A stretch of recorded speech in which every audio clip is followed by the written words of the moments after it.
Le gouvernement hésite sur l'application Stop Covid pour sortir du confinement. Et ailleurs, comment ça se passe? Est-ce qu'il y a traçage numérique? Est-ce qu'il y a application? Nous allons voir que c'est très variable.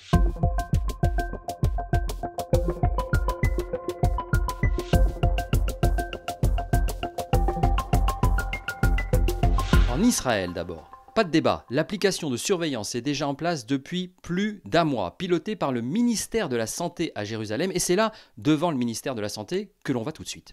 L'application s'appelle Amagen, le bouclier. Elle a été développée en open source. Ça veut dire que n'importe qui sur Internet peut voir son programme, peut voir de l'intérieur comment elle fonctionne, et si besoin, proposer des améliorations. J'ai téléchargé Amagen sur mon smartphone. Elle ne récupère pas mes données de géolocalisation, non. Au contraire, elle prend celles des malades qui sont stockées anonymement sur un serveur, elle les compare et m'envoie un message qui me dit si oui ou non j'ai croisé un malade. Si c'est le cas, sur la base du volontariat, je me signale aux autorités, je me mets en quarantaine chez moi et on vient me tester pour voir si j'ai bien le Covid. Vu d'ici, les Européens semblent très longs à réagir et semblent se poser beaucoup de questions. En Espagne maintenant, c'est un peu l'inverse. C'est pas demain la veille qu'il y aura une application nationale de véritable surveillance.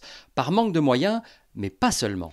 Il y a, ici en Espagne, pays extrêmement décentralisé, 7 applications régionales qui font toutes la même chose. Elles vous informent et elles vous aident à évaluer vos symptômes. Ça ne va pas plus loin. L'objectif, c'était surtout de désengorger les centres d'appel d'urgence. Et comme la santé fait partie des compétences des communautés autonomes, elles n'ont surtout pas voulu laisser la main.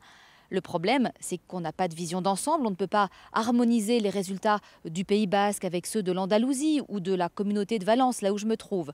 Donc le gouvernement a fini tardivement par lancer une application officielle. Les régions sont censées s'en emparer, l'adapter.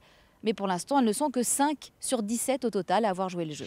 Et puis il y a tous les pays comme la France où le débat porte essentiellement sur les menaces pour les libertés publiques. Rendons-nous au Royaume-Uni où le gouvernement cherche à développer sa propre application en dehors des géants Apple et Google, et ça sent un peu le James Bond.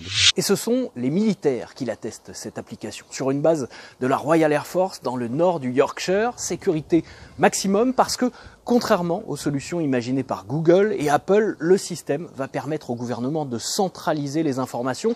Du coup, il faut sécuriser la base de données. Secret maximum, c'est l'un des plus vieux espions britanniques, directeur de la cybersécurité, qui supervise l'opération. Reste à savoir si les Britanniques vont suivre, parce qu'il y a ici notamment près de 15% des téléphones qui ressemblent à celui-ci. Ils n'ont pas la fonction Bluetooth.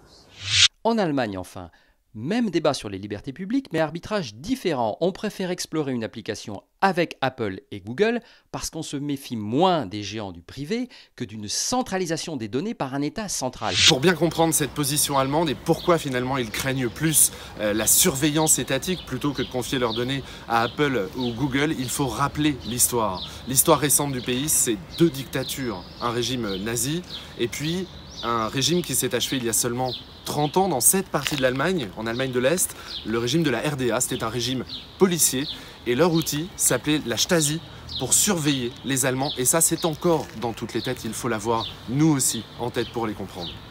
Donc un peu partout, en fait, en Occident, des applications de type Stop Covid sont à l'étude. Mais c'est un peu chacun dans son coin, parce que les peurs sur les libertés ne sont pas de même nature d'un pays à l'autre.